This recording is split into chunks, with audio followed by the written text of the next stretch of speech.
হারাম রিজিক খাইলে যে কি ভয়াবহ পরিণতি হতে পারে সেই সম্পর্ক নিয়ে একটা গল্প। আশা করছি না টেনে পুরো ভিডিওটা দেখবেন। এক ফোঁটা মধু মাটিতে পড়ে আছে, পাশ দিয়ে ছোট্ট একটি পিপিলিকা যাচ্ছিল। মধুর ঘ্রাণ নাকে ঢুকতেই থমকে দাঁড়ালো, ভাবলো একটু মধু খেয়ে নেই, তারপর না হয় সামনে যাব।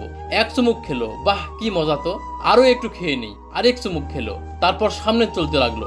হাঁটতে হাঁটতে ঠোঁটে লেগে থাকা মধু চেটে চেটে খাচ্ছিল। ভাবলো এত মজার মধু আরেকটু খেয়ে নিলে কি হয়। আবার পিছনে ফিরলো। পূর্বে মধুর এক পাশ থেকে খেয়েছিল, এবার চিন্তা করলো ভেতরে মনে হয় আরো মজা। এবার আস্তে আস্তে বেয়ে বেয়ে মধু ফোঁটার উপরে উঠে গেল, বসে বসে আরাম মতো মধু খাচ্ছে। খেতে খেতে এক পর্যায়ে পেট ফুলে গেল।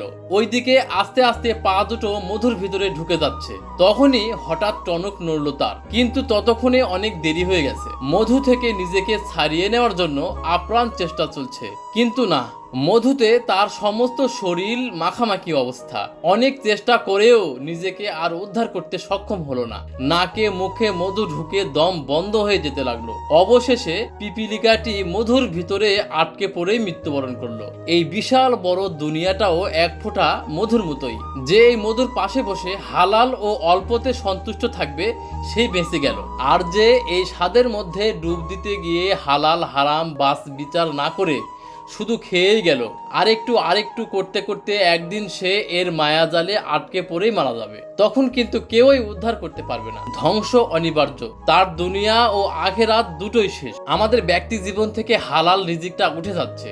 এখন মানুষ রিজিকের জন্য হালাল হারামের পরোয়া করে না। যেখান থেকেই টাকা আসুক, হালাল হোক বা হারাম হোক, এখানে সুদ থাক, ঘুষ থাক, জিনা থাক, দুর্নীতি থাক, যা থাকে থাক, আমরা চিন্তা করি না। নিজে বাঁচলে বাপের নাম, যেভাবেই হোক রিজিক আসলেই হলো। মানুষের সম্পদ আত্মসাৎ করতে বুক কাঁপে না, সুদ খাইতে বুক কাঁপে না, ঘুষ নিতে বুক কাঁপে না, অন্যের সম্পদ লুটে পুটে খাইতে বুক কাঁপে না।